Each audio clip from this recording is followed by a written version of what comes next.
Hey everyone, just wanted to check in with you before we get started. I outsourced the editing for this one, so it's going to sound a little weird. Just wanted to give you a heads up. And it's super late, so you're actually getting this week's episode and next week's at the same time. So without further ado, enjoy.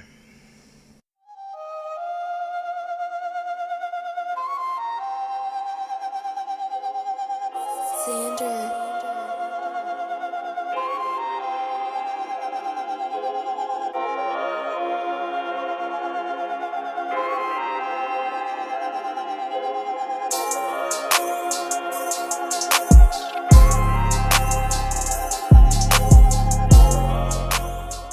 Hello everyone, this is Sirr's Movies, the official podcast of SirWaka.com.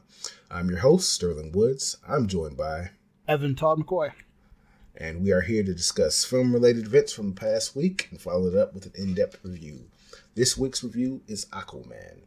You can find more episodes on Spotify, Stitcher, Pocket Cast, and other podcast apps. Wherever you get it pretty much is where it's going to be at.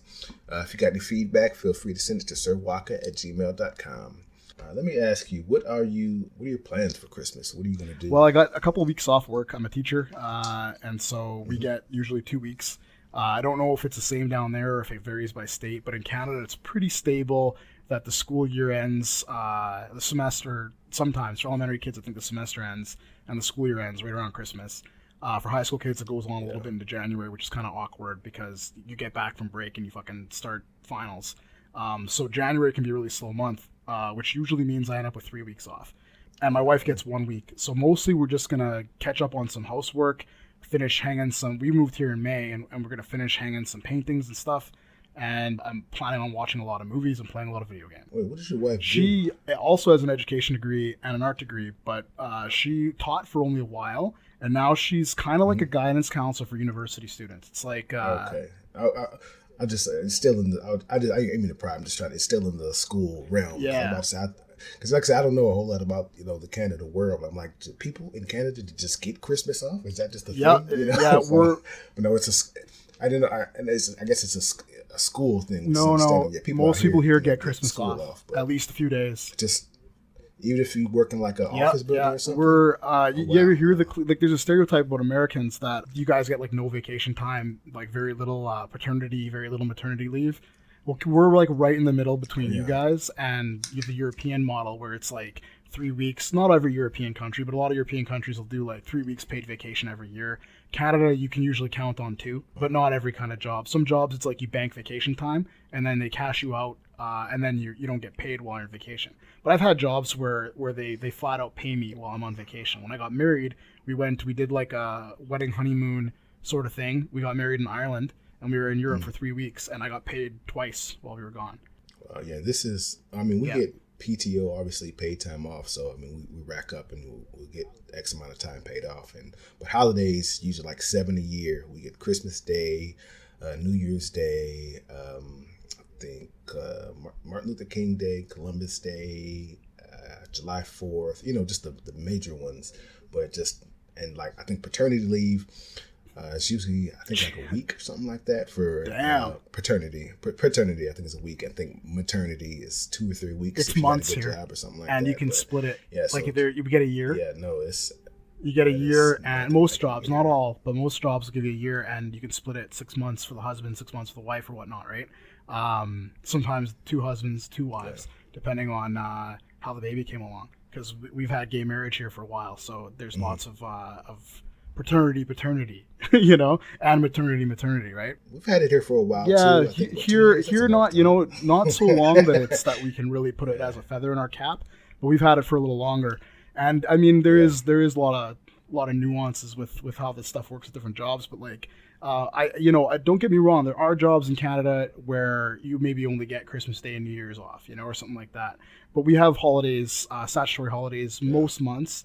I think the 1 month that doesn't have one is August. February used to not have one, and they created one for February. That's when Family Day is in Canada. But also, some of that varies province by province. Mm-hmm. We all have, like, Canada Day is July 1st. We all celebrate that. We all celebrate Christmas. We have our own Thanksgiving that's in October, not November, so on and so forth, right?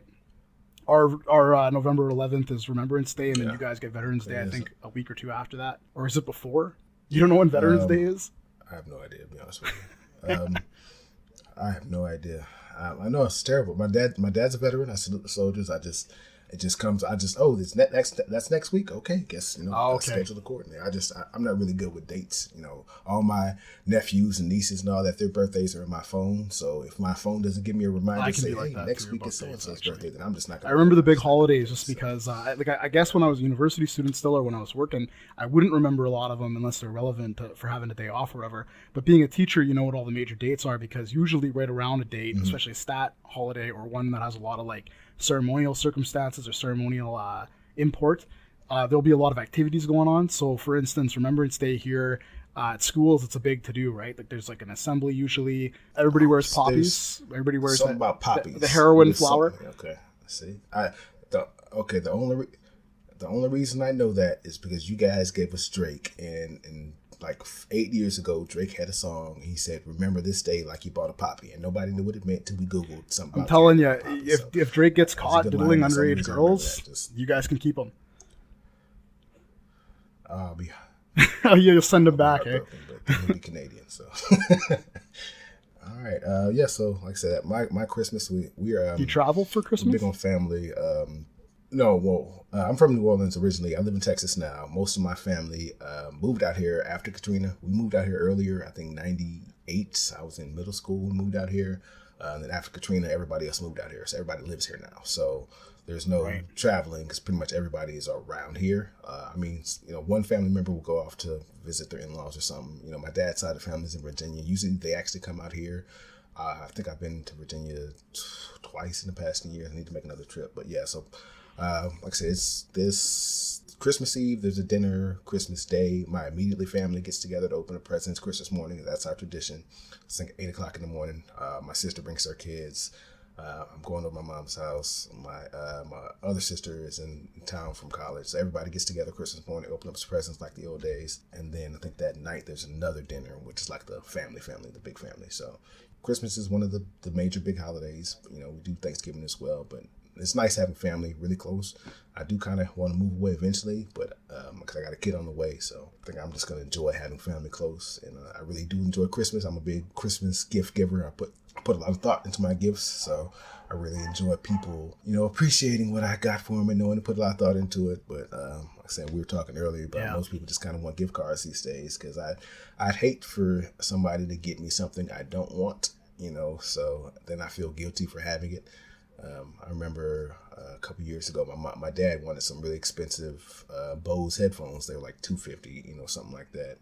Which and my mom wanted to get some like $100 ones. And I was like, we had a whole discussion about it, because if you buy $100 headphones, you feel like, oh yeah, I did something because I gave somebody $100 headphones, but they're not the same quality. So he's gonna feel like he has subpar headphones. You're gonna, feel good for giving a less than quality gift, but he's gonna end up having an errand because he has to take them back and get the ones he wants anyway. So just, either get him what he wants or just get him something else. Don't get him a less version of what he wants. So I don't know. I can talk about that all day. Like I said, I like gifts. You're here to watch movies, so you're going to hear 5 minutes about gift Who knows? This podcast might turn into Sirr's gift-giving tips and tricks. Oh, yeah. Hopefully you people listen to this before Halloween, so you got some time. Put some thought into your gifts. But anyway, so let's talk about movies since we're on the subject. What have you seen this week? I saw, I think I watched 4 movies this week that I hadn't seen before. Do you want me to list them? I'll list them off, and then we can get into. I know you've seen at least one of them. The first one that I watched, which was last Saturday, so right after we did our podcast last week, was Killer Klowns from Outer Space. You've never heard it? Okay, I've never heard of it. Sounds interesting. I'm listening.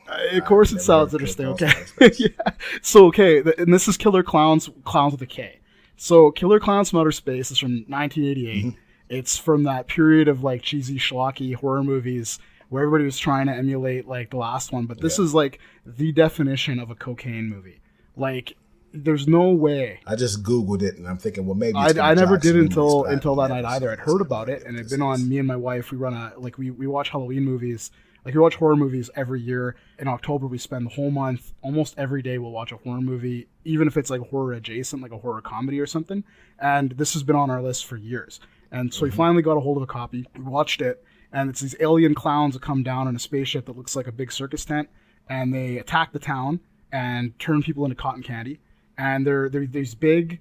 They're almost funny looking, like they almost look like something out of Barney or one of those big suit kind of kid shows. But if you look at them, they're really gross, horrible looking giant clown monsters, and it's practical effects. So the costumes are amazing. They're really cool, and it's from that age when they did everything like with what looks like paper mache and rubber. So that part of it was really cool, and it was just a goofy movie. Like they have these popcorn guns, and they shoot popcorn at people, and the popcorn turns into little baby killer clowns from outer space, which I think ruined popcorn for me forever. Interesting.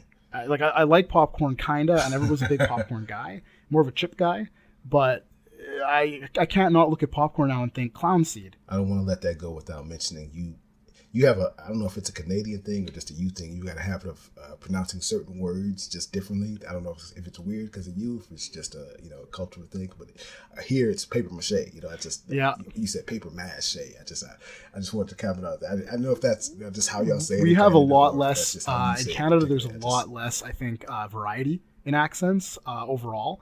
But there are some, right? Like I have a bit of one from where I live. And sometimes if I'm with the right people, it changes, right?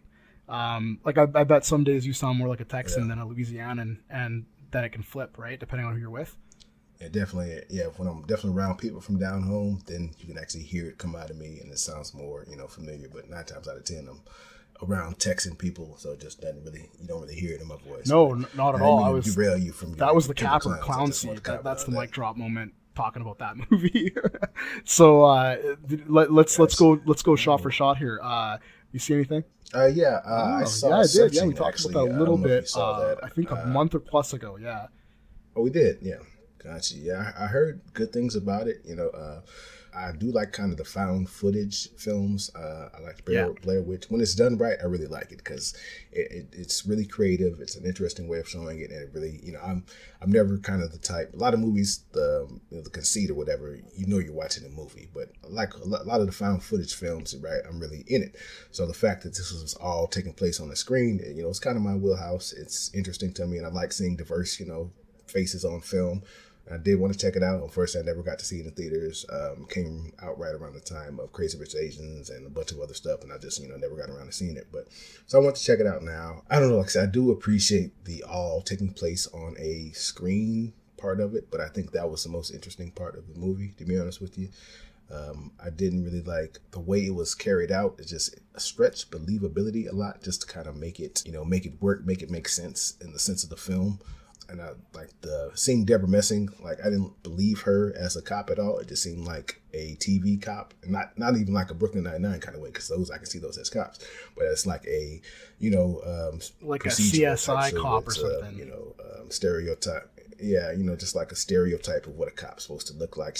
I never saw her as believable, and then when the twist came at the end, spoiler alert, there's a twist at the end, it just, I don't know. Like I said, the movie didn't really work as a movie for me. I did find it interesting. I like John Cho as an actor, I'm glad to see him somewhere outside of Harold and Kumar, but I thought it was an interesting, exploration into what that kind of movie would look like. But I don't know if necessarily this was the, end all be all of that type of movie. I never got around to seeing. Oh, well, I'll let you talk about it for a second. Oh, sure. I wanted to say, like, just in terms of general thoughts, because you were saying, like the story didn't really light the world on fire. I agree with you. Like, I thought the movie, I would say Searching is brilliant, but it's not brilliant because its story is so good or the twist is so, unexpected. Nah, I mean, it does kind of start falling apart towards the end in a way.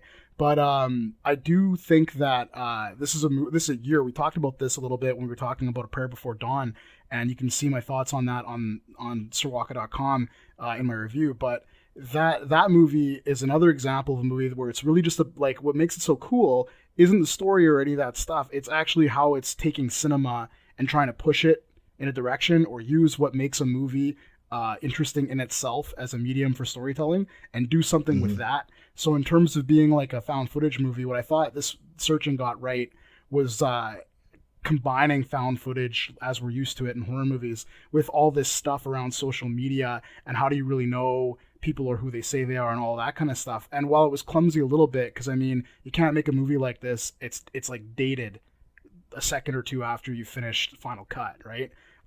It's already feels like, people don't use that anymore or whatever. It's just a little bit of that. But I can't remember the last time I saw anybody use anything like chat roulette or heard anybody talk about it. So that kind of stuff, you know, you're playing with fire a little bit when you're making a movie, but the spirit of it, I thought, was on point. Well, I mean, I know there's still apps out there like that, Live.me and Tango and other stuff where people are just, you know, talking and people watch. So I know that still exists, but I feel like it was more an advertisement for Apple and all those kind of stuff than product placement. You know, it really stood out to me. Like there was a whole lot of sync this and, you know, can you drop me this file and, you know, that kind of stuff. Just look at all the stuff you can do with Apple products, you know. So I mean, I have nothing against that because it really worked in the, that's creepy though. Since you know, it's like you can stalk your kids with Apple products like in the first place. So yeah. And then it showed people, hey, if you know one password to the backup account, you can get access to their Facebook and all that kind of stuff, you know. So I don't know. It was, you know, but at the same time, if you're a parent, you know, that's exactly what you would do. You do everything possible to find out all your information about your kid's life. And, you know, I know a little bit about computers, so I feel sorry for my kids. I'm going to have, you know, keystrokes tracking software and all that on their computers. I'm going to know, you know, I'm not going to be the type of father that just, you know, stalks them and, you know, looks at everything they type. But, you know, if something happens, I want to be able to get into my kid's Facebook, you know, that kind of thing. So, and I want to. So as we talked about before, like when we're talking Christmas, I'm a parent of a kid who's around the same age as the kid in this movie, right? So over the years, is like I've been watching movies and getting into them and stuff. Because we had Haley pretty young. I was 17. Cautionary tale, folks: don't have kids when you're 17 if you can avoid it. But you know, like movies that are about a dad's relationship with a daughter always hit me in the feels. And you know, John Cho is so good in searching that it really made the movie work in spite of itself sometimes. But I can tell you, like I feel some of the same way you do, where it's like it can be a little like you can just get into these, like the temptation to kind of like track your kids is probably pretty strong, especially for people who know their way around computers. I have a strong aversion to invading my kids' privacy in that way. And luckily, nothing has ever happened where I felt like I had to. But I mean, you and I were kids in the bad old days when, you know, our parents barely knew how to turn a computer on. So the stuff I got away with on the internet, like just what I was looking at when I was a little kid and trying to figure out what was what and all the shocking stuff that people would put on there with no filters and no controls, you know, and just like the days of like MSN conversations, you could talk about whatever you wanted. Nobody's around overhearing your calls. You know, it makes me think about what my kid could be getting into or talking about. And then you got stuff like Instagram. She's big on Instagram. She loves that. And I just feel like every other day I'm reading a story about like kids, you know, roasting each other on Instagram and stuff. And I just try not to think about it too much, which I don't know. I question whether that's a good decision or not, you know, but we're kind of in the Wild West with this stuff. I don't think any parent really knows how to handle this world that our kids are in. Although I do read articles that say like you get these execs from social media companies and cell phone companies, and they say that they don't let their kids use their products, right? So that tells you something. Listen, I'm like I said, take everything I'm saying with a grain of salt because I don't have kids yet. I'll have one in a few months, you know. So, but I can't. I've done too much on the internet, you know. Even like before, you know, not saying I didn't have the internet like I have it now when I was 16 or whatever, but even as a 20-something-year-old, I know there's too much out there. There's too much I can do.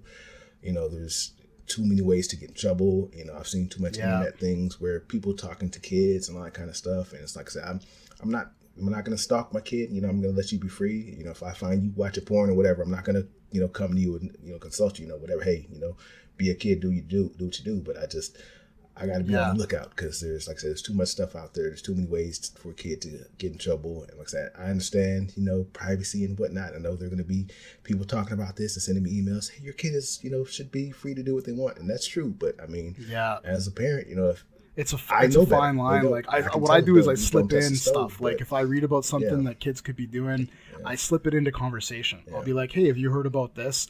And I'll talk. I'll kind of talk about it with my daughter in a way where I'm kind of making fun of if it's something that is silly and that's the tone, then I'll make fun of it a little bit and see how try to gauge her feelings about exactly like that Instagram roasting thing. Like I wanted to know if she was doing that, if she was posting pictures of her face on the internet and asking people to critique her appearance. Because teen girls, never mind teen girls, girls in general have enough scrutiny and enough objectification to deal with that you don't need to invite that, you know, even if it's just like, because they, like, you know, kids want attention. Teenagers especially, they need attention, they need validation. And it seems a lot of the time being a parent that like whatever you can offer isn't enough, because they're looking for beyond those safe, sure things. They want validation that's a little bit more earned or feels like it's special than what you get from a parent, because that's always there for you, right? Well, usually, hopefully, you know, like there's plenty of unloved kids out there, but hopefully, you know, if you're a parent, you're giving your kids some love and it's non-conditional, and so they don't need to look for that from you, right? So they're out there looking at it from other people, and I just try to, when something like that comes up, I try to have a conversation. And my daughter is very reticent. She's not like me. I'm very open. I talk about everything, but she's quiet, private, doesn't like to talk to me about her personal life at all. Everything embarrasses her, and part of that's her age, and part of it's just her personality. So I just kind of, you know, even if I'm the one doing most of the talking, the hard part is knowing when to get in on a topic and when to get out of it without going on forever, right? Yeah, I can respect that. Like I say, especially, so bringing it back to searching, like I say, he just, you know, the guy in this movie didn't really know his daughter, and that's unfortunate. But I mean, if you're, like I said, they were dealing with you know, a heavy situation. The mother just passed away not too long ago, so I mean, it's tough. I mean, you got your own life to deal with. You're dealing with grief in your own way, but you know, and then not reaching out to your kid, you know, and I guess that distance grows, and she was, you know, living her own life that he didn't know about, and you know, I guess that's one of the reasons why I kind of feel how I feel. I guess I just want to be, you know, I want to know, just so, you know, there's something I do need to talk about. You know, if I hate to sound like, so, you know, if, hey, you know, son, if you're listening to this 20 years in the, you know, 15 years in the future, my apologies. But if I follow his Instagram or something like that, and I see him talking about something, I may bring it up in conversation, you know, not like I know, but hey, this is something we can talk about. So there's got to be boundaries. There's also, that's the big failing. John Cho's character fails as a father in that one fundamental way. He lets his grief, he does that macho thing where he doesn't talk about his feelings. He just tries to move on, and his grief shuts him down. And then he loses track of who his daughter is, because they're both grieving in their own way and they don't communicate. Well, one of my big pet peeves in movies in general, which will come up probably when we're talking about different ones, and I think you might share this one, because I think you said some things that are similar to this in the past. But you know, when a movie's conflict pretty much runs on the characters just not talking to each other, like, you know that the minute they talk to each other about something, that it would probably fix it, or at least they could try. But the screenwriters keep them apart in some artificial way, or they just fail to mention things. Like, this is a big problem with that TV show Lost. Like, none of the characters ever talked about anything, so there's lots of stuff that was just drama because of that.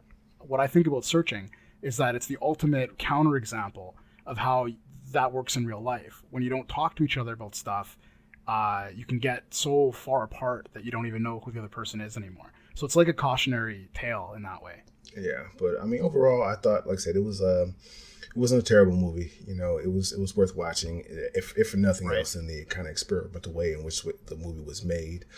I don't know. Have you heard of Mosaic, the Steven Soderbergh movie? Yeah, I've heard of it, but I haven't seen it. Yeah, I didn't see it either. Just as a similar thing, that I'm more interested in the concept of it than the actual movie. I don't know if you've heard, listeners, but I think it's kind of a interactive movie, kind of a choose your own adventure type movie where there are different kind of endings to it. So if you haven't heard of it, feel free to check it out. Let us know, because like I said, it's more interesting in concept to me than it is and sometimes that's all there is, really. Like sometimes you watch a movie and you're just like, okay, they're just trying to push the envelope in this way. They're trying to do something new, and it doesn't always work out, right? Yeah. So I mean, other thing I've been watching, actually TV. I haven't watched a whole lot of movies this week just with the holidays and shopping. It's been kind of busy, but I did watch Succession, kind of one of my more interesting shows on TV. I've heard a whole lot of good things about it, so I actually started watching it probably a month ago, and I'm at episode 8 right now out of 10. What is it? I haven't heard of that. I actually kind of, it's about I guess Succession, the easiest way to say. There's a big media tycoon type man who's, I think, kind of in his late 80s, and you know, he's thinking about who he's going to leave the business to, and his kids are all different shades of, you know, good and bad qualities and whatnot. And so the movie's just about that, about kind of the dark business dealings and the, you know, how the inner workings of something like that might work. You know, it is very not theatrical, but very cinematic.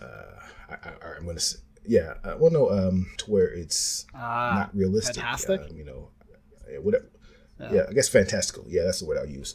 To where just who's kinda, in it? It's larger than life. The main guy, the older gentleman that is retiring, Logan Roy, Brian Cox. Yeah. That's the main guy. Yeah, Brian Cox. It's full of faces you recognize. Actually, the most recognizable name is Kieran Culkin, Macaulay Culkin's little brother. So he's in it. Yeah, he plays kind of the the young, I'm rich kid in it just to do it. I'm having fun.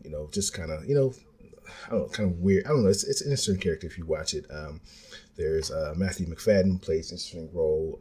Kind of the husband, fiance of one of the Logan's daughters. I don't know. I don't want to go through every person, but it's an interesting cast of characters. Like I say, it's gripping. I like the TV drama type stuff to where there's always something going on. You got to watch the machinations, and I like the back behind the back business dealings, that kind of stuff. I'm always into that kind of stuff. I tried to watch what was it, Billions, something else. I think that was HBO or Showtime. I forgot what it was. I watched like 2 episodes, and it's the same kind of deal where it's the machinations of tech billionaires, but it just didn't hook me like this one did. I've heard a lot of good things about it, and I'm hooked. So I can't wait to watch the last 2 episodes. That's crazy. I know those actors like Kieran Culkin. I've been a fan of his since like He Goes Down, and Brian Cox. Man, Brian Cox. That's my Hannibal Lecter right there. I love Brian Cox. But I'm surprised and not surprised that I haven't heard of that, because on one hand, I don't watch everything on TV. I don't follow everything, but I do keep a pretty good handle on what's coming out and stuff. But I don't watch it. There's no time, so that's why it doesn't surprise me at the same time, because there's so much good TV right now. Who could keep track, right? Yeah. And I'm the opposite. That I usually keep up with a couple shows. Like right now, I'm watching Counterpart. When it comes out, that's the J.K. Simmons. Mm-hmm. Oh, I love that. That's such a good show, and I don't know anybody else who watches it. Had me hooked. But I've been watching that when it comes out, right? But I haven't been binging anything because I've been catching up on 2018 movies. I always do that. It's like a habit every year. December rolls around, and I'm like, oh God, I got to watch everything because my year-end list. I got to make my year-end list because I've been doing that for like 10 years. And so all the rest of the movies I watched this week have been 2018 movies. Wait a second, Counterpart. You said you didn't know? 2? Yeah, it's 2 episodes in. Yeah. Oh yeah, because I watched all of season 1. I was like, well, I guess season 2 will come out when it comes out. Yeah, they're 2 episodes. It's good. All right, gotta get it's back already into off to a good start, man. It's a good show. It's surprising. Like it's such it's almost all just conversations and very little action, very little whiz bang, very little flash. But I'm not usually one for spy thrillers. A lot of time I feel like they're all the same. But what's cool about Counterpart is it just sucks you in with those performances. Like that's, I think, the strongest part of the show is the writing and the performances. Yeah, I like the one person playing 2 characters type thing about it. I guess we're switching the Counterpart for a little bit for people interested. I just like to see the physical mannerisms that are different, that you can tell, and it's the same person, but just they play 2 different characters well, and I guess that's their job. They're actors, but you usually see it 2-hour chunks, whatever, to where you see in a new movie they're playing a new character. It's really interesting to see them in the same show, the same plot or whatever.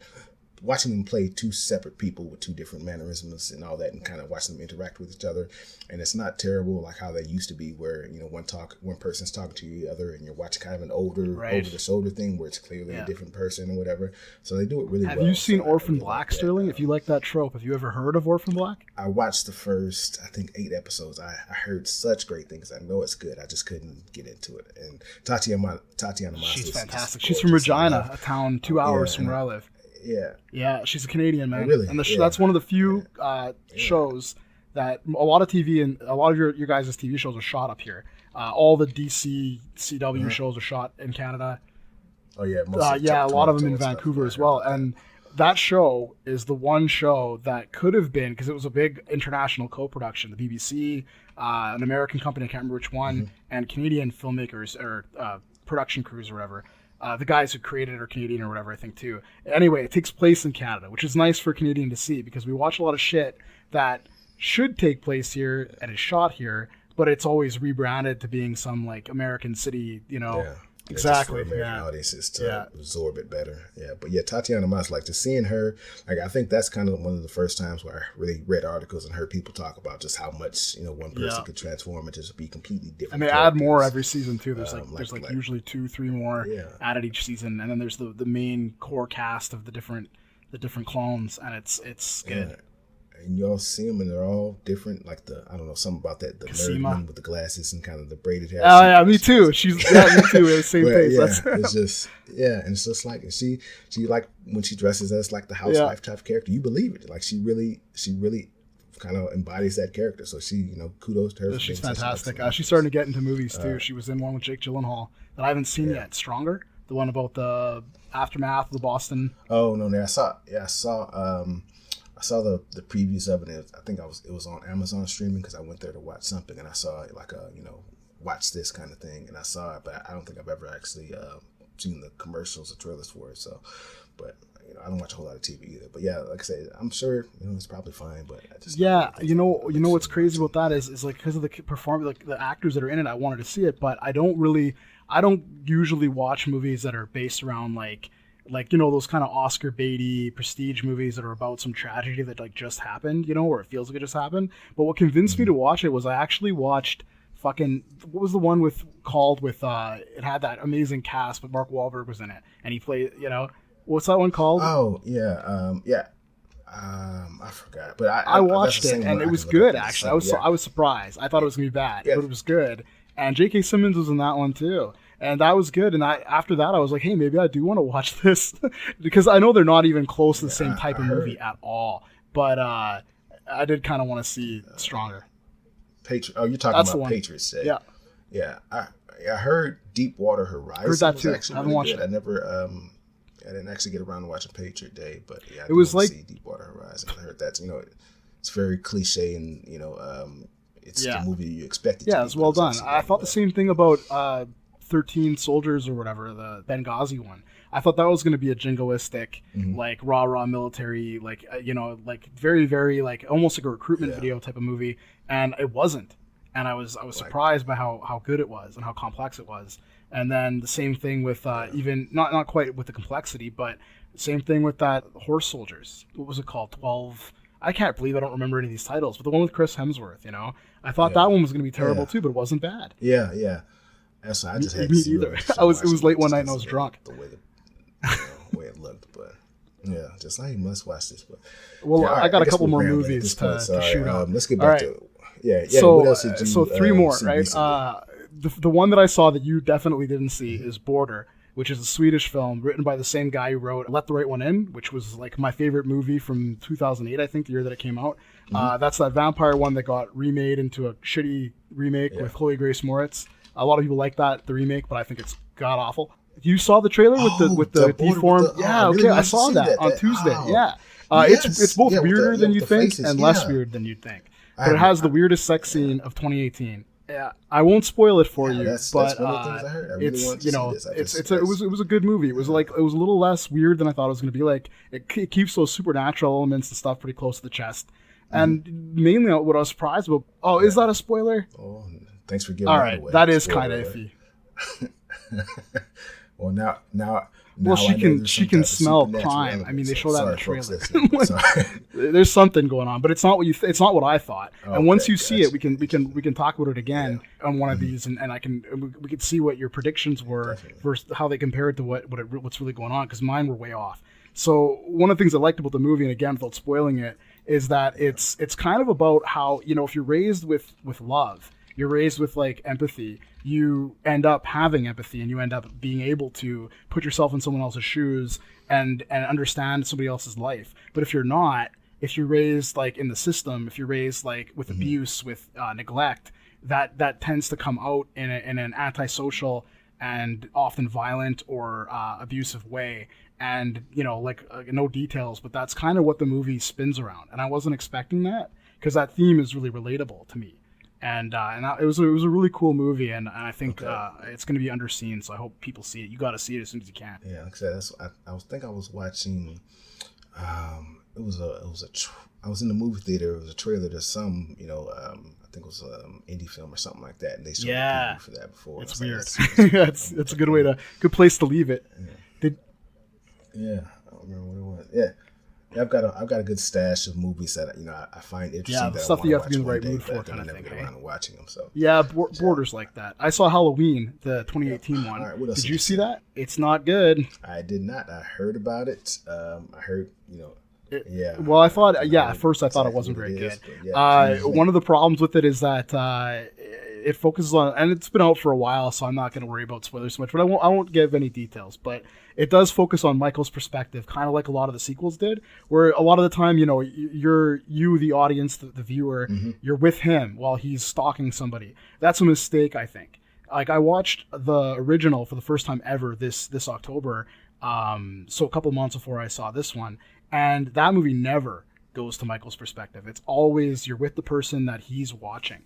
And then you can see him sometimes in the corner. It's way scarier that way. No, that's Friday the 13th, where the mom's the killer. Right? Yeah. That's okay, man. Mixing up slasher movies is sorry. that there's movies about mixing up slasher movies. But, so I saw the original, and seeing the original probably made this one seem more like a pale imitation. Like, it felt like somebody trying on their dad's clothes, I like the music. John Carpenter redid his music, and his son came in and they did some new music together. But the movie in general couldn't decide what it wanted to be. Like, it was cool to see David Gordon Green, who I love, directing a movie like this, because I don't think he's ever done horror before. And Danny McBride screenwriting it or writing it with him was such a left field thing. But you can see that they couldn't quite figure out whether they wanted to make it, Halloween for millennials, or whether they wanted it to be kind of like a real sequel to the original. Because there's comedy in it, but it's funny, but it's out of place. Laurie's a badass, but the movie completely fails to sell that. There's this moment that completely lost me towards the end, where she does something just fantastically stupid for somebody who's been prepping for Michael to get out for 40 years. And then they just couldn't get around some of these. The more the movie went on, the more there's just these stumbles, and sooner or later these stumbles turn into trips. And so it just wasn't compelling to watch at all. My wife is a huge fan of slashers, especially, and she was bored. I think she fell asleep at one point, which she never does during a horror movie. Yeah, so not good. Yeah, that's unfortunate. I'm glad they are kind of remixing the old stuff and making it with new ideas rather than just tacking on another sequel at the end. But if you're gonna redo it, you got to redo it right. Yeah, probably. From what I hear, it could have been a whole lot worse. So, but. Glad that being an it's not really a remake, which is the weird part. It's progress. Yeah. I guess we'll say it's like a reimagining. Well, it's like a sequel that pretends all the other sequels don't exist, Aquaman, kind of. Yeah. No, we'll get into that later. But no, it's weird that it's called Halloween, because now there are 3 movies called Halloween. One is the original, one is the actual remake by Rob Zombie. And then there's this one, which is actually a sequel. And it's like they're learning this thing from video games where, years and years into a franchise, a new game comes out and they just name it the same thing as the first game was named, even though it's actually the 4th or 5th entry in the series. It's a weird thing. It's confusing. Like our half alien, half robot descendants 500,000 years from now are going to look back on this and just be like, how do I tell the difference? Which Halloween is Halloween? Like they're not going to know. Yeah, but I know. I couldn't call it Halloween 2. They had 16 different, Halloween, midnight Halloween, whatever. So I guess that's not really it's above my pay grade. But like I said, I didn't really have interest in seeing because I read that's the nicest anybody could be about it. I think it's not aggressively bad. Like it's not like Predator, where it's like you're pissed off half the time you're watching it because you're like, can I just turn this off? It wasn't that bad. It was just like disappointing. And I think like if you're gonna remake a horror movie, which is big business nowadays, do it more like Suspiria. Take what works and then add some more to it. Try to keep the spirit and say something new or something more complex if you can. Don't just try to do a greatest hits version and throw in jump scares because that's what makes teenagers like jump in their seats now. Jump scares are fine. They have their place, but they're over relied upon, I think, by horror movies nowadays. The last one is one you definitely saw, but if you got one more before we get into it. Go ahead. All right, Bad Times at the El Royale. I know you saw that. What did you tell me what you thought I first? did, yeah. It's one of those things where I like it conceptually more than I like what I actually saw. Yeah. I just, like I say, I'm a big storyline kind of person, so I do appreciate, the stuff that's going on and how hard it was to make this scene, that kind of thing. But at the end of the day, if the story doesn't really work for me, then the movie doesn't really work for me. And that's kind of how I felt with Bad Times. I think it's more because I didn't know, like I said, I'm one of the spoiler-free type people that I try to know as little as possible going in, but just, I guess it would have helped me a little bit more to know kind of what I was getting into, because the trailers made it seem Coen brother thriller type thing, where it was weird, but like I said, it just didn't really line up for me. I really like the portrayals. I feel like Chris Hemsworth was born to play that role. I couldn't think of a better person to fit who that, character was. It really worked. Dakota Johnson, I guess I kind of discounted her as an actress because she was in 50 Shades, which I don't take particularly seriously, but she actually she did well. Yeah, she's got chops. I think she fit that character. She did did a great job. It was I wish without giving away too much, I wish she was in more of the movie. But who I was surprised was Cynthia Erivo. I think that's how you pronounce her name. I thought she was excellent. She had a gorgeous singing voice. I think she did great character work, and she, kind of came out of nowhere. I think she was in Chewing Gum, the Netflix TV show, for just I think one episode or something like that. I'm not sure, but she was in Widows. The movie just came out. We just talked about last week. She was in, just looking at her IMDb, Broad City. I don't know. This is a breakout role. Yeah, this is her breakout role for sure. She's excellent. Yeah, like this. Yeah, just seeing her next to Chris Hemsworth and Dakota Johnson and just killing. I don't know. She did excellent. I really like seeing her work, and I'm glad she's doing more stuff. So I mean, just back to the movie in general. I like the setup work. I like the the set design. It just, the story didn't go where I thought it was going to go, and it kind of wrapped up in a the more in my head, I think one way, but when I say it out loud, like I said, the ending actually kind of did work for me, like the ending, but just what all the stuff leading up to it didn't kind of work for me. Like I said, I think I fought this movie because of what I wanted it to be, not because of what it is. So I'll take that back. I'm going to take back my critique. Like I said, I didn't particularly care for it, but I think that's more because of what I knew a little bit more about it going in, and I'm a fan of Drew Goddard. I love the cast. I was into that. But to me, this movie was terrible. Not aggressively terrible again. Not bad in a way where it's like a movie that a bunch of different executives couldn't agree on what it should be like, so it's just this gross Frankenstein all stitched together. It wasn't like that. This movie is a vision, a personal vision, and somebody's trying to do something with it. But I feel a lot like you maybe felt about Widows, where to me the vision just doesn't work. This was a Tarantino movie for people who've never seen Tarantino movies. You know what I mean? Like 20 years ago, people were aping, directors were aping the Coens, they were aping Tarantino, and you were getting tons of movies like this one. So when I'm watching this, especially with its bloated running time, 2.5 hours long, really, and its structural conceit, because it's kind of got a cutesy structure, right? Without twist or spoiling anything, the movie doesn't just tell the story straightforwardly. It bounces around, and it has a lot of flashbacks and some framing devices that are kind of cutesy. It just felt 20 years out of date, though. Like, it felt like this movie would have been hip and cool in the early aughts or in the late 90s. And watching it in 2018, you need something for it to where is this going? What's this going to be? Why am I watching a movie in this style right now with these actors? And it just never amounts to anything. Its story is very straightforward, very simple, and it's told in the most convoluted, self-indulgent fashion I can imagine. Like, it felt like a student film. It felt like the kind of movie a rich kid just coming out of NYU with, millions of dollars, whose parents are friends with the actors, would throw together in a couple of months. Which sounds harsh, but I stopped watching it halfway through and took a coffee break that ended up lasting 45 minutes. And I had forgotten that I was watching it. And I went back and sat down, and it was paused, and I was like, "Oh shit! I should keep watching. Guess I better finish this movie." And I very little desire to keep watching it because, once you're 20 or 30 minutes into it, you kind of get what it is. But at the same time, though, I'll go to positives now. The performance is really good. You mentioned, what was her name again? Cynthia Erivo. Cynthia Erivo, right. I wasn't sure about how to say the last name. And it sounded like you were saying it right. So she was awesome. And I loved Widows, and she was killer in Widows. She's killer in this. She's going to have a good next couple of years. We're going to be seeing a lot more of her, I think. But Jeff Bridges surprised me more, because he usually sleeps through movies now, and this one he really showed up. I like the twist with the bellboy. I won't spoil it. And while I liked Chris Hemsworth, and I liked there was a little more depth to the character than there seemed in the trailer, where he just looks like some wacky mad dog. I liked the background that they eventually reveal for him. I like Dakota Johnson a lot also, but of course I saw Suspiria, so I kind of knew she could do this in her sleep after that. If you see Suspiria, if nothing else, you might not like the movie, but I think you'll dig her performance at least.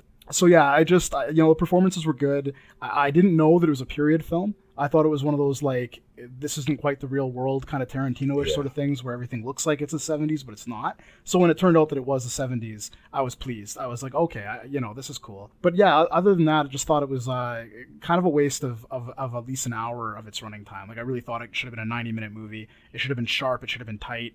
And moved a little faster, and probably a lot of my problems with it would have disappeared. Yeah, I think it's kind of the Lost effect for me, to where it sets up things and doesn't kind of really pay them off. And I didn't know if it's because they just, the script was bad, or because it's kind of one of those things where the director wants you to think, whatever, what have you. But like I said, I enjoyed it. It was interesting, but I don't think the parts added up to a good whole. I'll put it like that.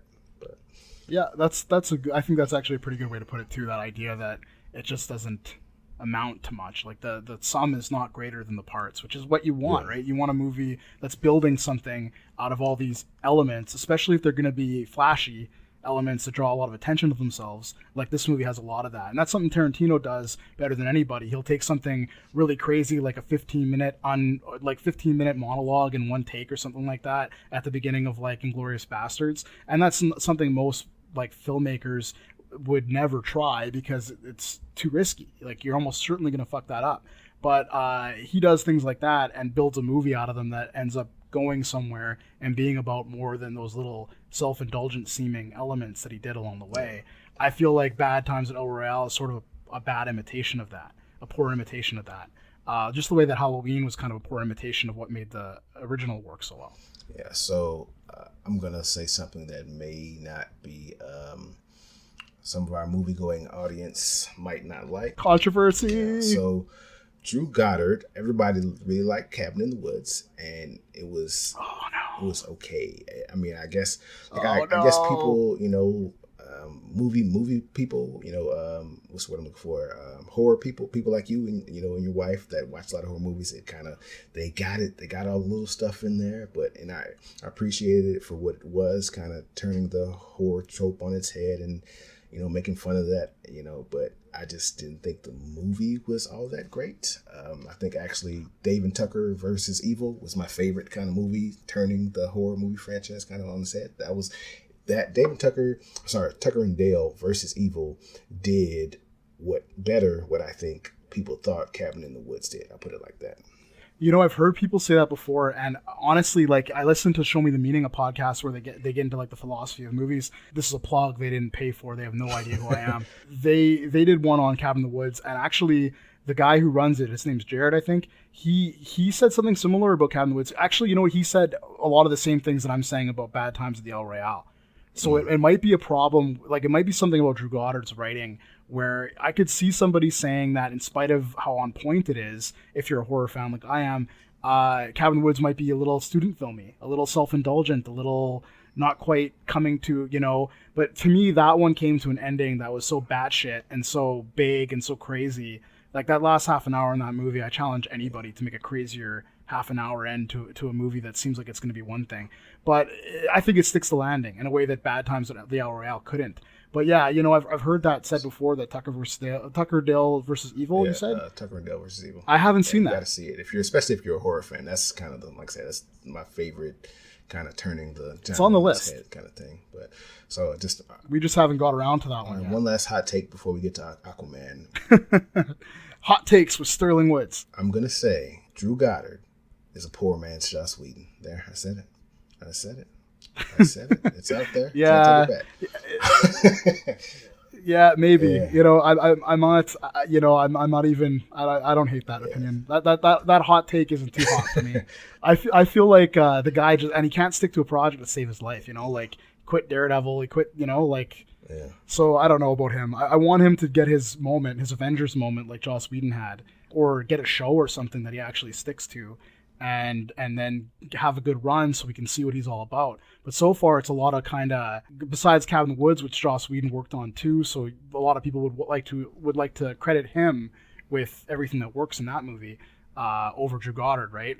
So maybe Drew Goddard is just like one of those people who's going to turn out to be kind of a disappointment, like Max Landis or Josh Trank. So, I mean, just like looking at their filmography, I might even cut this part out, but I just wanted to mention it. Just Buffy the Vampire Slayer, guaranteed A1 hit. Yep. Avengers, guaranteed A1 best of the best. Firefly, best of the best. Dollhouse, Avengers, Age of Ultron. They're clowns for both, but very good, you know, no matter what. And Drew Goddard, Cabin in the Woods, as I said, you know, good, not great in my opinion. Bad Times at El Royale, it's got its flaws. Martian, not so good, got its flaws. Cloverfield, really good concept. First to do it. You know, people really liked it, but it, you know, full of flaws. Yeah. World War Z, Fast Zombies, full of flaws. You know? So I mean, he makes really interesting movies people want to watch, but I feel like they always kind of miss their mark, while Joss Whedon kind of lands. Well, Joss Whedon's got a little bit more experience and power too. Like when he makes something, it's a Joss Whedon thing. Drew Goddard's always working with somebody. With Cloverfield, it was J.J. Abrams. With, you know, like everything he's on, he's like the junior, he's like the understudy, he's like the apprentice, right? And it feels like, you know, and I think his day might come where he breaks out, but it also might be the case that the Emperor has no clothes, and he is just a poor man's Joss Whedon. Just like this movie is a poor man's Tarantino or a poor man's Coen Brothers movie, you know? I will say, though, The Good Place, probably one of the best TV shows on TV right now. Yeah, So that's true. That's true. He deserves credit for that. I forget about that sometimes. I always want to give Michael Schur the credit for that. But I guess Drew Goddard too, right? Yeah, I mean, his name's on it, and it's great. So I guess that's kind of the same thing, where his name's on a lot of great stuff, you know. But it's not the only name ever, though, right? Except for Bad Times. It's the first time. Like, even The Martian, you can hang as many of the flaws or what works about that movie on Ridley Scott, right? Yeah. You know? Okay, so all right, well, that's what we've been watching, you know. And I think at this point, it's going to lead us into our full review of this week's movie is Aquaman. My father was a lighthouse keeper. My mother was a queen. But life has a way of bringing people together. We could unite our worlds one day. Check it out. Arthur is talking to the fish. All right, that was from the trailer for Aquaman. Now, this one, I don't know how we're going to feel about that. I guess we haven't talked to each other about what we thought, so this should be an interesting one.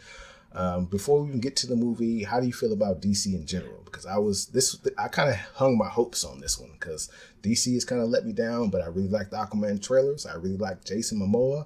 So let me know, what you think about DC in general, and does this change how you feel about DC? All right, so I'm the guy who doesn't like the Nolan movies as much as pretty much everyone else. But going past that, so you're a monster. Yeah, I know I'm a monster. I drink the blood of babies. But like after Nolan was done and they were looking at what to do next, they did, you know, like Man of Steel, and Man of Steel I thought was half a good movie. Great trailers, some of the best trailers ever put together, and you see a lot of echoes of the Man of Steel trailers now and other things. But you know, Suicide Squad is dog shit. Batman vs Superman is a joke. And I really thought Justice League's only really good part, like Batman vs Superman's greatest part was Wonder Woman, Gal Gadot, and just when she came in, her theme music, her one-liners, that whole bit was great. I love that. And then in Justice League, Jason Momoa was about the only part besides Gal Gadot as Wonder Woman that worked for me. Jason Momoa is exactly like, I remember when it was revealed that he was going to be Aquaman, and we got that picture of him with no shirt on, and he's covered in his Maori tattoos, there's Polynesian tattoos, and some extra ones that kind of look like the scales of the original costume, and people were laughing, oh, look, surfer dude bro Aquaman. But nobody's going to be fucking laughing now. But no, he was a great part of Justice League for me, and earned, like, you know, some of the, I guess what he kind of turned people around on him. I think a lot of people really liked him in Justice League. So for me, I think go ahead. I think Aquaman was a bit of a joke in the movie going sense because of what's the HBO show? Entourage. Yeah. Entourage. Yeah. So it just people never thought Aquaman could get made because they made so many jokes about it and all that kind of stuff. But seeing him as Aquaman, I figured if anybody can make this work, this guy can. It's like seeing some movies with The Rock or whatever. Like this guy fits that role perfectly. Just who I could see playing him being legitimate, just kind of his persona, whatever. I feel like he can make it work if anybody could. Well, it's just the take on I was glad to see what they casted him in. Right, yeah. like this is a take on the character where they're not doing the whole, like they're not doing some of the comic book stuff, which is a little bit more like classic fantasy. They're making Arthur Curry into a different kind of guy, and it's half Jason Momoa, half this kind of vision of the character that I'm sure he sat down and made up with Zack Snyder when they were doing Justice League and talked about with James Wan, because James Wan was on board to make that movie ages ago. All that stuff was coalescing into creating this kind of fusion version of Aquaman that just works really well in Justice League. My moment with DCEU where I started to think, hey, maybe they can actually compete was Wonder Woman. I thought Wonder Woman was more or less a remake of Captain America, but it was the first movie in the DCEU where they weren't trying to skip the work that it takes to create a bunch of compelling characters that we care about and we like, and then throw them all together in a movie. Wonder Woman felt like a good, solid first entry origin story superhero movie. And it got there partly by emulating the MCU and partly by doing its own thing. And I thought Wonder Woman was fantastic, but I did think it fell apart a little bit towards the end. That was its big the big millstone around its neck was that third act. Yeah. They just couldn't get that to work, right? Yeah. What about you? It sounds like you might be a little bit more positive on the DCEU, like the post-Nolan movies than I am. Yeah, well, yeah. Obviously, Nolan is a hero, and his face should be on Mount Rushmore. That aside, I think I hated Batman versus Superman. I just Martha. Yeah. The joke that everybody makes, I just don't understand how that could possibly make it into a big budget $100 million movie. But that aside, I did like. I'm one of the few people that likes Ben Affleck as Batman. He really works for me. Yeah, I think. Honestly, I think Christian Bale works better in the Nolan Batman universe. But if I were to pick a Batman, I really like Ben Affleck as Batman. I think he really works for me. But I really didn't like Superman, Man of Steel.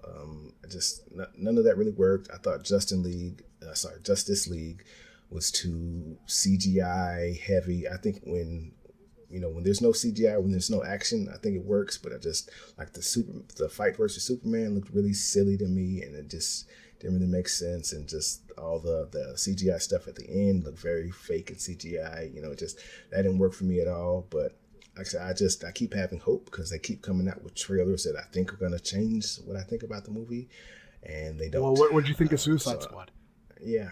Will Smith didn't work for me. He hasn't worked for me in years. His chemistry with Margot Robbie is pretty good, though. I'm sure that they're fucking, but that's another story.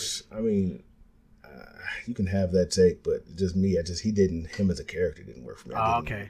I always looked like I was watching Will Smith. I didn't think I was watching. I want to call him Bullseye. Deadshot. Bullseye is Marvel. Deadshot. See, yeah. See, that's what I'm saying. That's what I think. Same general principle. So, like I said, I didn't really. I think Margot Robbie was the best part of that movie. Her. I think she launched 100 different women playing, dressing up as Harley Quinn for Halloween. I think she was the best. She was what made that movie. And you think that would be Will Smith, but no, he was completely forgettable. I think honestly, the little Croc Man, he was pretty good. Just the CGI of it and I don't know, the story didn't work for me. It just seemed kind of silly and dull. I liked watching kind of their version of the Avengers, having the Dream Team or whatever, but I don't know, the Suicide Squad didn't work for me as well. We're here now, so let's just get into it. Whoa, no, don't talk about Aquaman yet. Yeah, I gotta hear what you, because you're saying Aquaman's where you're hanging your hopes, and that to me sounds like you're not a big fan of Wonder Woman, which I need to hear you talk about that a little bit, because I love that movie. Okay, so Wonder Woman I did think was good. I really think like I said, the non-action-y bits, the story building, the conversations between chemistry between her and Chris Pine. The chemistry really worked. Gal. I think it's Gal Gadot. I've heard Yeah, both. I'm never ways. sure. I can't. Yeah. But she seems strong and like she's gorgeous, but like it's not one of the things where she got it because she's pretty, but like she really fits that character. She looks like an Amazonian princess or whatever, and she really fit the costume. I think she's the perfect casting for it. She's believable in the role. I think Justice League undid all of that. I think the Amazonian scenes in not Amazonian. I forget the place. Themyscira, but they are Amazonian. Yeah, Themyscira. Yeah. So that those scenes, like the directors made the ladies' dresses shorter and more sexualized, and it's just all that kind of undid all the goodwill Wonder Woman did for me. So like I said, I think her character was well, and I think if they make Wonder Woman 2, I think I'll be interested. It takes place in the 80s. Yeah. So I'm really looking forward to seeing that. I just, like I said, depends if it turns out like Justice League Wonder Woman, not so much. Didn't really care for that. So I see what you're saying. The actual movie. It was like one step forward, two steps back, almost. Like you were kind of like, yeah. Wonder Woman's a good start. Like I feel good about this, but it didn't completely convince you that they knew what they were doing, because Justice League comes along and it's like, oh fuck, no, now we're back to a mess. I get you. It might make you feel better if you know that Patty Jenkins, the one who directed Wonder Woman, she's the one directing the second one too. And I don't think Snyder. I think Snyder's done. I don't think we're going to see anything by him again. And I don't think Joss Whedon is going to make Justice League 2. I don't think there will be a Justice League 2. But I kind of feel like they're done making movies like Justice League, where the whole thing was made by like a committee of people, and Zack Snyder had to leave, and they get Joss Whedon in. All the CG wasn't finished. All of that stuff. I hope they stop making movies that way. But now, I'm looking forward to, I'm glad they're giving, Patty Jenkins $100 million to make a movie. No doubt. So I'd rather the Wonder Woman story is a woman's story. So, I don't mean to be sexist saying that a man can't direct it, because I'm sure he can, but why, Yeah, exactly. Make them do it if they're the ones they are making are turning out so bad. Let a woman-led story be directed by a woman. She'll have different editorial choices than a man will have, and obviously Zack Snyder made some questionable editorial choices. So, like I said, I'm looking forward to seeing what Patty Jenkins does with round 2. Yep. But yeah, so what did you think of Aquaman? Let me know. Okay, so I'm already getting a sense of where you're at with this, but I thought it was a blast, man. I can't remember. I didn't have as much fun in a theater all this year. Like, Aquaman was the most fun movie I've seen in 2018 by far. Not without its flaws, and we can get into that later. Some pretty deep flaws, actually. But I just thought it was like exactly the kind of big fun crowd pleaser with charm and imagination that the DCEU needs. And I'm sure to a lot of people watching it, I think it's going to tip over into fatigue and too much, maybe. Like, everything but the kitchen sink is in this movie. I can see that, but for me and the little boy inside that grew up reading Lord of the Rings and reading the comic books and being really like wanting to see a little bit less irony and a little more sincerity in a big fantasy story, it was just pleasure. Like, almost the whole time I was just like happy watching it. It was like being just like being a kid, kind of. Okay, well, I hate to pour rain on your parade, but I thought this was I thought it was terrible. It was a mess. I hated it. Oh, fuck. Well, okay, I'm not gonna say I hated it. Okay, I'm gonna put it in the same category I put Venom in. As everything was terrible, it was really dumb, but I guess it was fun to watch. ? Pretty much. That's how I kind of felt about it. I think that even the positive reviews are kind of like, this movie maybe wasn't good, but it was fun. Like, yeah, and I think it was good. But I think it was good. You have to make it good, to like have that opinion. You have to sort of trade things off. Like, you have to take this element and go, okay, well, they didn't care about this, but they cared about this other thing. Does it make up for it? Right? Yeah. All the goodwill I felt towards casting Jason Momoa in this movie was completely washed away in the first, I want to say the first 10 minutes, but the first 10 minutes when he comes on screen, the first 10 minutes after that, everything I liked about him was washed away. Okay, tell me more about that. Let's stay on that for a minute. Okay. What didn't work for you, like with his performance? All right, so I'm going to talk about this. This isn't really in spoilers, so if you just don't want to know anything at all, then skip forward about 30 seconds. But I'm going to give a little piece of it. When he first comes on screen, drops into the sub, then they give the "oh shit, this is a cool superhero" moment. Mm-hmm. It's a little cheesy, but I'll let them have it. And then they did that like 6 more times in the next 5 minutes, and that it was like, who's directing this? What is this? The guy who directed like Conjuring. Yeah, it's like this is an SNL skit waiting to be made, because every time he does something cool, the music drops. Then he turns his head and gives a catchy one-liner. And I was like, okay. And then 30 seconds later, he does something else, hits somebody else. Somebody stands behind him with a gun. He turns his head slowly and gives a catchy one-liner with the music changing. It's like, who thought that this was a good idea? It's just, like I said, and the whole movie kind of has that problem for me, to where there are over the top, silly moments and then serious moments. And I guess the tone is my question mark, because I understand because I was never really a big comic book, type person, but I know the Aquaman in the comics is a little silly, a little, less serious type character. And that's one thing. If you wanted to make that movie, great. If you wanted to make the serious, Jason Momoa Aquaman tough guy movie, great. If you want to make something in the middle, great. But you can't have half the first part, half the second part. It didn't work for me as his character. It just seeing the sillyisms, and then watching him be super tough action guy in a serious, Marvel. See, I picture I guess my issues with this movie can be summed up in one of my many issues with the main bad guy, not the main bad guy, but the main human bad guy. Black he Manta? makes his Black Manta. When he makes his super suit and steps out, I laughed, and I shouldn't laugh. That looked like a Power Ranger suit. That looked like I was watching something straight out of 1995, coming home, watching cartoons, Power Rangers. That looked absolutely ridiculous, and it shouldn't have been in this movie. Disagree. You can't. You're supposed to laugh, first of all. Okay. You're supposed to. I laugh too, and I think if you're laughing, you're with the movie. The movie wants you to think what you thought, because it is fucking ridiculous. It is a Power Ranger suit, I think it's completely intentional. They're not trying to get you to take it seriously, like this is tech armor that somebody would really wear in the movie with fish people and fucking guns that shoot water lasers. It's not, it's just not that kind of movie. To me, it's like Black Manta is maybe one of the best parts, because even though the character himself, he's always speechifying like a comic book villain, like his dialogue is so over the top and arch.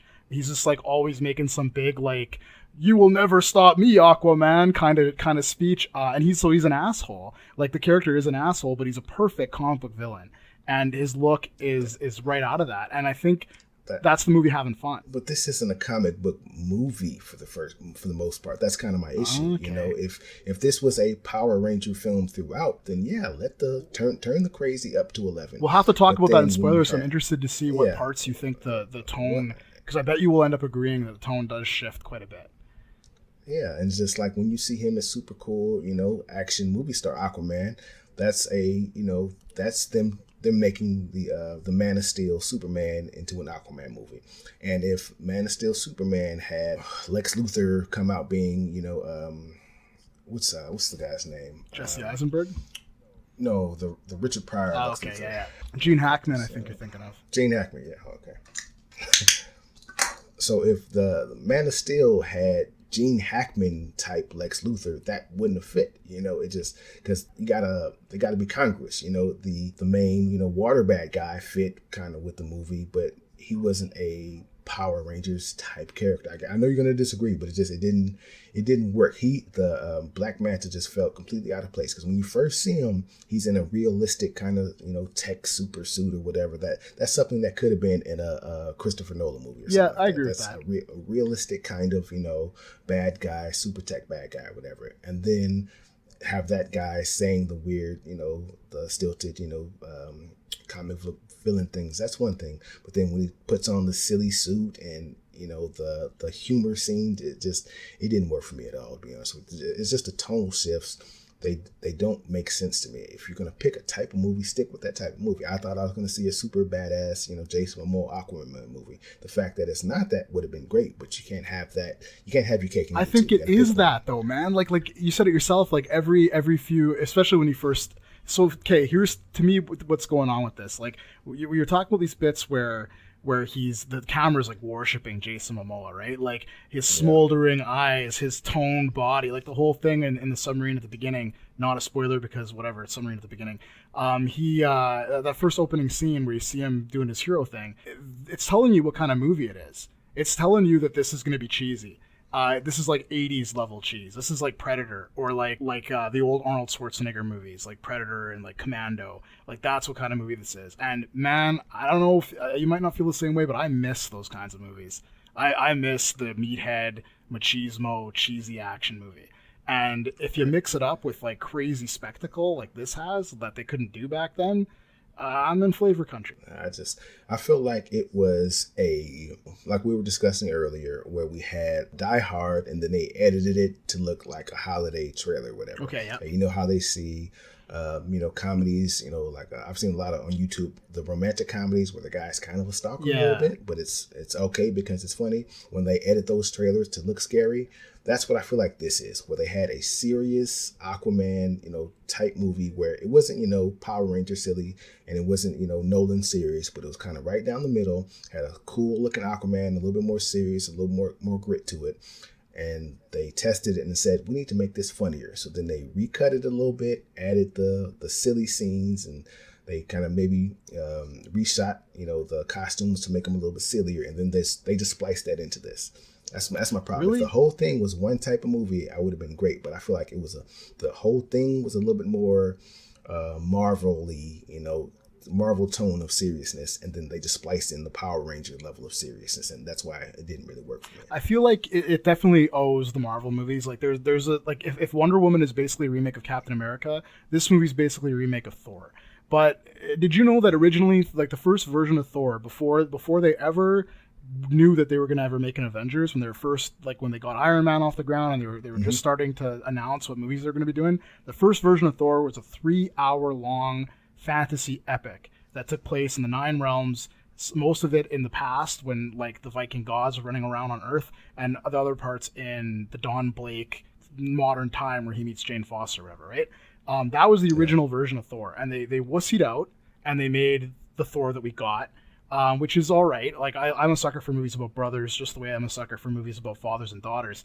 And this has a bit of both. This movie is what that Thor movie was trying to be, like this epic fantasy spinning around the wheel of a comic book movie, kind of. And like, it's not just that either. Like, there's Star Wars in this, there's Lord of the Rings in this, there's How to Train Your Dragon 2 in this, and there's classic shit like in Indiana Jones, and even some Lovecraft too. Actually, to me, it's interesting that you like Black Panther so much and not this one, because, and maybe actually this is partly why, but didn't this movie kind of feel like Black Panther's goofy younger brother a little bit? Like the plot similar, I'm gonna add a hard no to that. Well, maybe not in terms of quality, but to me when I was watching it, I was like, okay, like Black Panther's always gonna have the edge for me because it's got more to chew on. Like Aquaman, one criticism I'll give it is it's not about anything. Like I guess it is, but the themes in it are pretty personal. They're about being, stuck in 2 different places, 2 different lives, 2 different worlds, being a half-breed, feeling like a little bit of an outcast. That's all stuff Jason Momoa can really relate to. So in a sense, he was born to play this version of the character.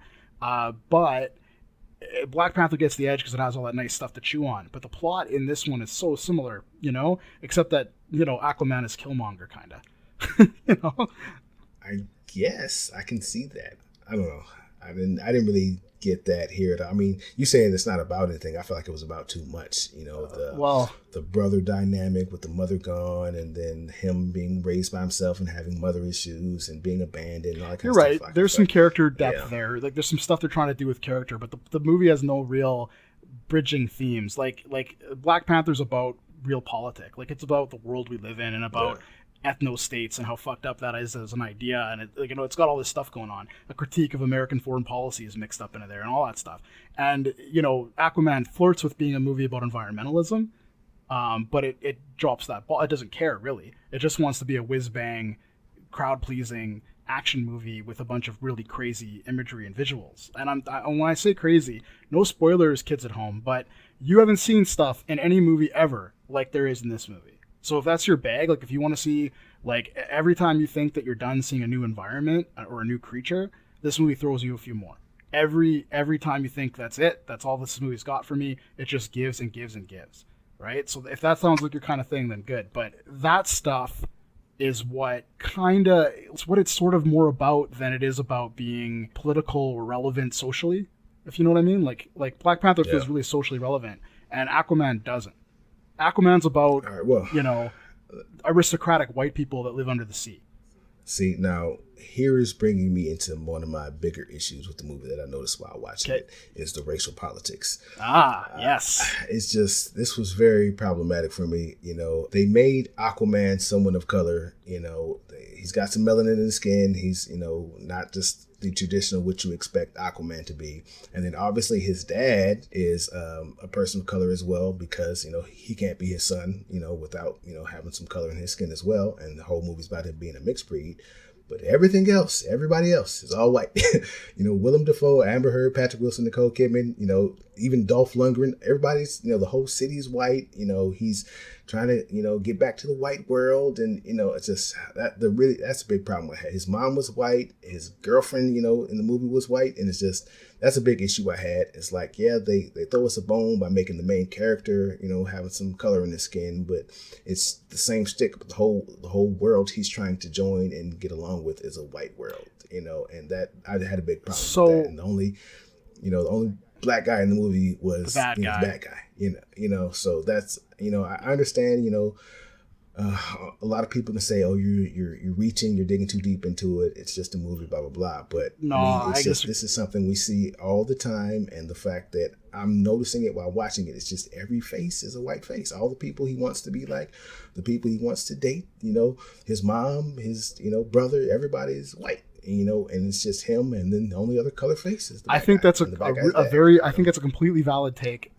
Totally certainly, and I think your perspective on this, coming from being American and being black, that's what you're going to see. And I doubt you're alone. I'm sure that Twitter will be blowing up with people talking about just that issue, especially being a black person watching it, or even being, Hawaiian or Polynesian or whatever. It's going to be a different feel. But I'll tell you, as a Canadian with Indigenous ancestry watching this movie, I think there's another take that you could have where the idea of being, so first of all, the real world, like the world of the surface, is the world he's comfortable in, right? It's the world where there's people who aren't white and aren't fish people, and there's people like him around, and he can kind of fit in. He knows what's what, right? So if you're native, if you're indigenous, that's like the reserve maybe, or the neighborhood you grew up in. If you're living in an enclave in a bigger city, that's mostly indigenous people, or people of color from another country that are like immigrant, whatever. So he's comfortable there, and he's not comfortable in the white world. You saying that the undersea world is the white world in this movie, that's perfect. I think you're absolutely on point about that. And if we look at the movie and how he reacts to it, and how it shapes him, but also how he lashes back against it, how he runs away, but then ultimately has to assume some responsibility for that world, all of that shit, you can read it as being like, well, he just wants to be like the white people, or you can read it as he doesn't want anything to do with that stuff, but they can't fix it on their own because they're affluent, privileged white folks who can't tie their shoes, right? So in a way, they need a guy with melanin, in there to come in and be the king, because it can't be Patrick Wilson, the whitest man in the world. And I think they knew that. I think James Wan, being a person of color himself, knew when he made this movie that if you get somebody like Patrick Wilson playing the bad guy, the basically a symbolic. Maybe this movie, you've convinced me this movie is about stuff. It is socially relevant. Fuck. Okay, so Patrick Wilson's almost like the white side of Arthur Curry's racial. He's the fishman side. He's like what happens if you're an unchecked, privileged fishman. And he's like, it's almost like Border when I was talking about if you're raised with love and empathy versus if you're raised with abuse and control and oppression, what you turn out like, what kind of energy you put back out in the world. You know what I'm saying?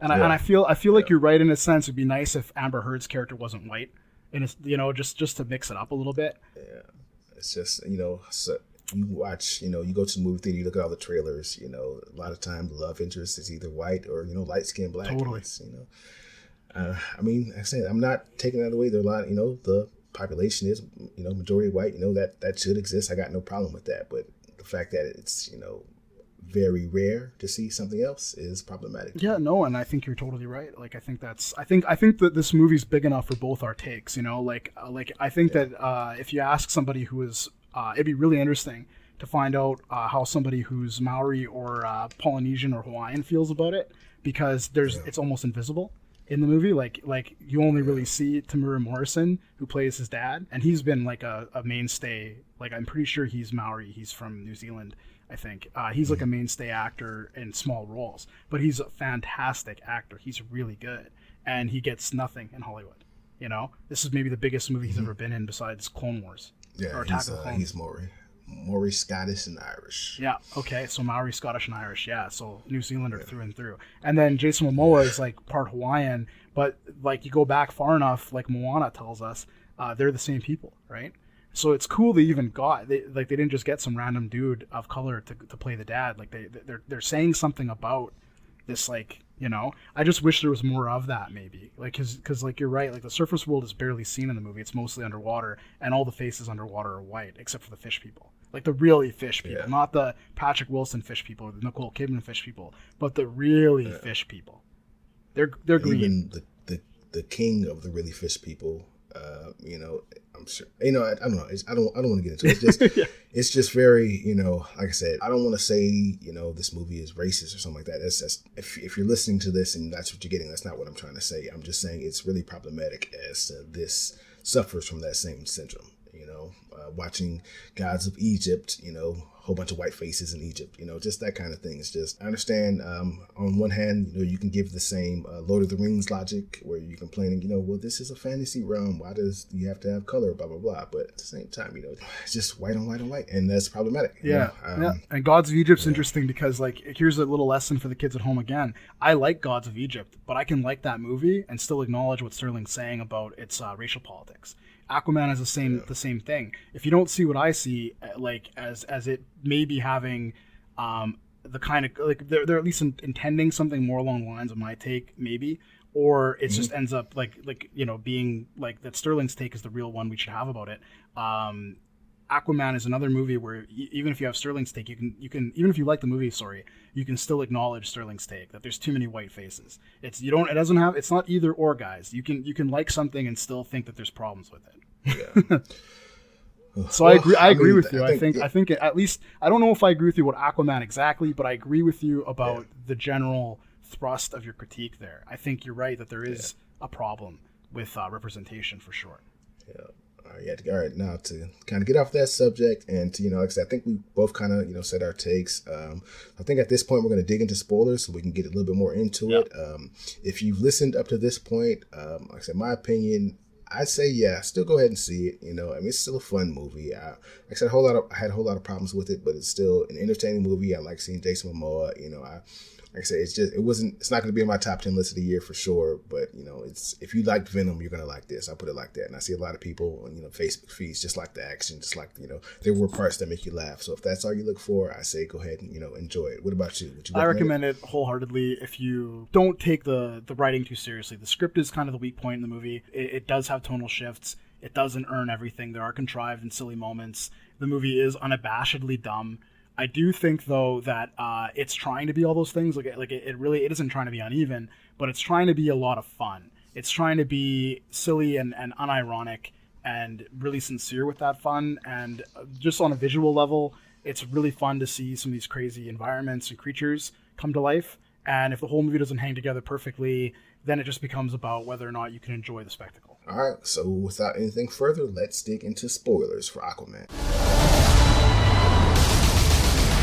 Here. What are you doing? You should have a parachute. Redheads! You gotta love them.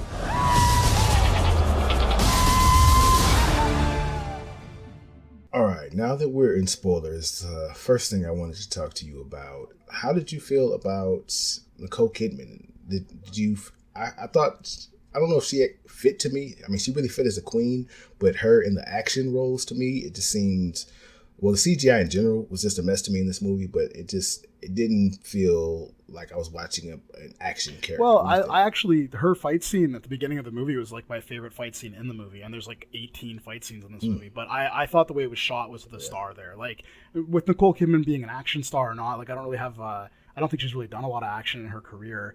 I like her casting, because if you're going to cast a bunch of people to play these like kind of royals that live under the sea, you might as well cast people who can act. And one of the things that I think is strange about this movie is that you get people like Patrick Wilson, Willem Dafoe, even Dolph Lundgren is really good here, and Nicole Kidman, and they can all act circles around Jason Momoa or Amber Heard. Well, disagree. Maybe, but they're all doing this kind of like stagey Shakespearean sort of movie, like just like Anthony Hopkins was brought in, and Tom Hiddleston to a lesser extent, they were kind of brought in to bring a sort of a Shakespearean classic stage kind of feel to like the royal intrigue of Thor. This movie has a little bit of that too, so I thought Nicole Kidman fit really well. She's kind of ageless in a weird way though, like it's hard to see her as Jason Momoa's mom, you know? Yeah, that was kind of my problem. I felt like the casting, that was kind of one of my, making her so white issues. I could not see Nicole Kidman as Jason Momoa's mom. Now, I think a more direct comparison, kind of my issue with physicality, Michelle Pfeiffer. Michelle Pfeiffer and Ant-Man, I could definitely see Michelle Pfeiffer playing this role. Even, whiteness aside, I think she would fit better in this role than Nicole Kidman would. Nicole Kidman just seems like a more stiff actress to me. I guess that's what you're talking about, the more kind of serious, more classical-esque roles. But I think seeing Michelle Pfeiffer in Ant-Man, her, kicking butt, I feel like she would fit in Aquaman as the mother character better than Nicole Kidman. Yeah, I think you're probably right about that. Like, Nicole Kidman she doesn't really know how to have fun in roles the way that Michelle Pfeiffer maybe does. I don't know. But in this movie, it's like they gave completely different direction for performance to Nicole Kidman, Willem Dafoe, Patrick Wilson than they gave to Jason Momoa. Like, sometimes it feels like Jason Momoa and Amber Heard are off in their own movie, even though Amber Heard does the whole Disney princess thing. She talks very formally. At first, I thought it was just a bad performance. It took me a little while to wrap my head around what she was going for, and she was going for like a Princess Leia kind of thing, where everything she says is kind of fancier and more formal and more stiff than how Jason Momoa's character talks, right? And that same thing was in Nicole Kidman's role. And I think if you add Michelle Pfeiffer, you might have a little bit more charm, because Nicole Kidman's never been all that charming. Speaking of you talking about him and Amber Heard together, I feel like that felt like a Star Warsy type thing. I feel like they would work in the Star Wars scenes when they're off on their own. It feels like a different movie. Music is different. Like, that's kind of one of my issues. Is when it cuts back to the Power Ranger-y stuff. That's why I say it just doesn't feel cohesive. Now, I feel like that would be true if that was like the only time like they were really changing things up. But this movie changes tones and changes things up a lot. Like, it balances between like there's the really sappy voiceover, which I thought was a mistake. They shouldn't have had that. And then they have this like bookend bit with the mom and dad, which was really heartfelt and sincere and cheesy. And then they have like what you're talking about, the Power Ranger shit. I would call it Star Wars shit with the like, because basically these fish people with laser guns and giant suits, I mean, they're kind of Star Warsy, all that stuff. And then you have like Amber Heard and Jason Momoa wandering off to basically do the Mummy, right? They do have like, you know what I mean? Like they even go to the desert and they go into a tomb, and the whole time they're bickering and arguing, and they have this like really great chemistry. Although Jason Momoa has good chemistry with everyone. I don't know if the guy can act or not. A lot of people don't seem to think he can, but he has amazing chemistry and screen presence. He's a star. I mean, so that stuff did work for me, is what I'm getting at. Like, I thought that the tonal shifts, because they happen so often, and the movie has like 5 different movies kind of running around at the same time in it, I was okay with that. If it was all comic book action, and then they had this one bit where for a half an hour it's like the Mummy or like Romancing the Stone or something, then I would have been more like, well, what the fuck is this doing in the movie? I think he works best for me as an actor because he picks the roles that he fits in, So saying that, I guess I don't know his range, but everything I see him in, he works well in because he picks the right roles for, the type of character he is. So, Yeah, like I said, I think he fit well for me. So far as acting, I think the worst scene in this movie for me was the aquarium scene with the, I think what's his name? Khan Gulder, the 9-year-old Aquaman, when he held his hand up to the window. I think that didn't work for me. Now that the camera, it just didn't seem serious. It just it felt like a promo movie. Or something. I understand that worked in the trailers. Saying that worked in the trailers for the movie, because you knew what you were going to see. What about the one who plays him, the actor? I can't remember his name. I read it when I was doing notes, but the actor who plays him when he's like a teenager, when he's getting trained, I thought that guy was like a dead ringer for not a very good actor, but like, at least from what I saw, but a pretty good young buff version of Jason Momoa, I thought. Yeah, looks like it's Kikoa Kumano. Sorry if you're listening and I messed up your name, but yeah, he worked for me. Yeah, he looked. I feel like he was a young Jason Momoa. He looks like. I think Jason Momoa was in, a Disney movie 10, 15 years ago, whatever it was. I think this kid could have been fit the same role. He worked perfectly for it. It worked perfectly fine for me. Yeah, so that really worked. Let's talk about the movie in general. I think the most, what's the word I'm looking for? The most attracting thing for me is how there were at least 8 different scenes in this movie where it gets quiet, people are talking to each other, and then there's an explosion from the left-hand side or something like that. That happened like 8 times in this movie. And it kept standing, that was so annoying to me. It kept standing out. When they were talking in the underwater boat, it got quiet, they were having a conversation, boom. When they're on what was that? What was that? Not Paris. Sicily. Yeah, Greece, yeah, Sicily. Yeah. So when they're talking next to the Greek statues, it gets quiet. Boom, explosion. That happens so many times in this movie. It's like one, two, just a few times would have been fine, but they use that as a crutch because that happens so many times. I agree. It's like the voiceover, right? It's a crutch. It's like that's why I don't think the script for this movie is very good. And most movies I don't think can overcome a bad script. Like most movies that they're poorly written, the whole thing falls apart. And I know Aquaman kind of fell apart for you, but for me, like every now and then you get a movie with a relatively bad script and somebody directs the hell out of it, right? So yeah, I noticed that too. That they're using that's a classic trope that's used to when there's no natural way through character action or dialogue to move the plot along. Something random happens. They used to Dashiell Hammett, the guy who used to write all those detective books. That got made into movies. He used to say, if you don't know what to do next in your story, have 2 guys enter with guns, right? It's like the explosion from the side of the screen version, or the one in movies where a car slams into the car during there's always you're getting T-boned, at a quiet moment. But did you think like a lot of movies like this one, these big budget blockbusters, they don't have quiet moments at fucking all. Everything is just a nonstop race. I like that this movie at least tried to have some of those. Give characters a chance to just sit down and talk. I definitely agree that it's bothersome when they can't just cut and then have us come back a little while later and there doesn't need to be an explosion. Every time they did have a quiet moment, it ended in an explosion to the left. So it didn't really let you appreciate those moments. Fair enough. Yeah, fair enough. So I think, let me get to my issue with the Black Manta hit. They made the whole big deal about him having his grandpa's knife at the beginning. I guess the only reason for that scene was to build the relationship between the son and his father, because that never came back. I thought. Oh no, he uses it. He stabs Jason Momoa. Oh yeah, he used it, but it didn't matter. Right. He just put. It wasn't a magical steel or something like that hurt him. Or something. Just. It cut him, but like I said, it didn't. The knife didn't matter. The grandpa didn't matter. None of that really came back later on in the movie. And then there's that, I guess his suit malfunctions for some unknown reason. I didn't see what happened causing the suit to malfunction, but the suit malfunctioned, and then he just got tossed over the edge of the cliff, and you didn't actually see him die. He died kind of off screen, unless that explosion counts as a death. But he doesn't die. He's just he does. He's in the post credit sequence. Oh, okay, yeah, I didn't stay through. You didn't stick for that, yeah.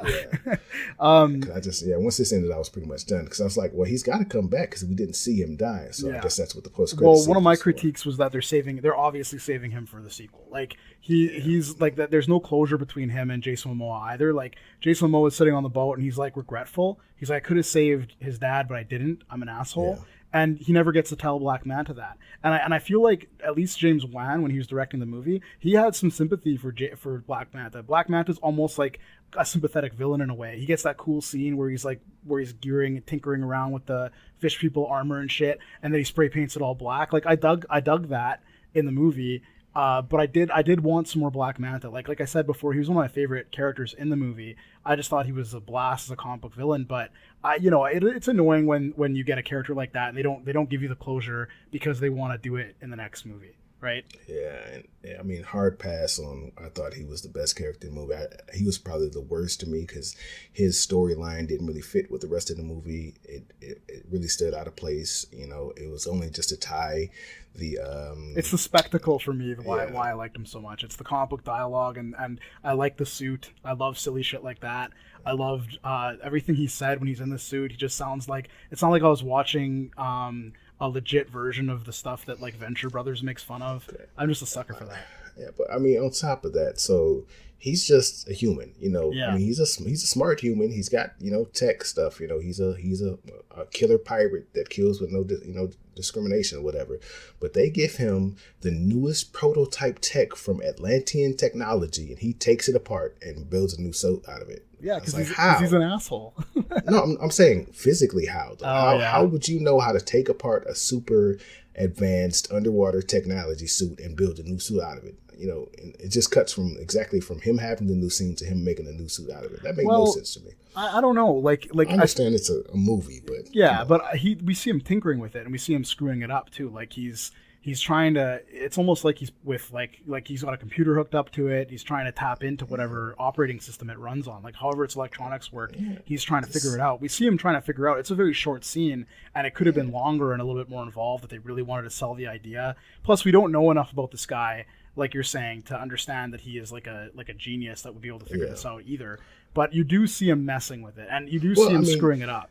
Yeah, I mean, the same. If you see him building it the same way you see Iron Man building that first Iron Man suit, because he's a super tech genius. He's just got a bunch of parts, and he can put them together and make a suit out of it. Yeah, that's we don't have that. We don't have that from him. He's just he's just a mercenary, just a guy. So how you give him, and even Iron Man, he built that suit out of old tech, just stuff from the 80s that was lying around. He built a suit out of. This guy built a suit out of super advanced Atlantean technology prototype. So it's not even like they're an old suit for them. It's their prototype. So it's stuff they don't even really have the bugs worked out of yet. And he built a suit out of it. So I mean, I know it's a small thing to harp on, but that really bothered me. Well, does it help at all? Like, does it make you feel better about that? Because I think you're right in general, but I mean, his suit does malfunction at a critical moment, which causes his defeat. Like, he is kind of like, he's no Tony Stark, and the movie isn't really like they're really asking you to roll with it in a way that maybe isn't fair. Like maybe it's too much to ask. But they do sort of want you to get the impression, I think, even if they don't pull it off altogether, I think they want you to have the impression that he's an asshole who thinks he's got this all figured out, and he's more looking for he's putting the cart before the horse big time. Like he's playing with stuff he doesn't understand, and it's going to blow up in his face, But they just don't have the time or the inclination in the movie to like really make that the story. Kind of like how Iron Man 2 should have focused more on Justin Hammer, but didn't. Yeah, that's a deep cut, though. Seeing him wanting to, even at the very beginning, him picking a fight with Aquaman for no reason other than that he's a pirate and Aquaman lives in the water. So they were bound to bump into each other eventually. And it's like Aquaman is sitting there, you're shooting him with bullets, you shoot him with the big, shell explosion thing. He gets down, gets back up.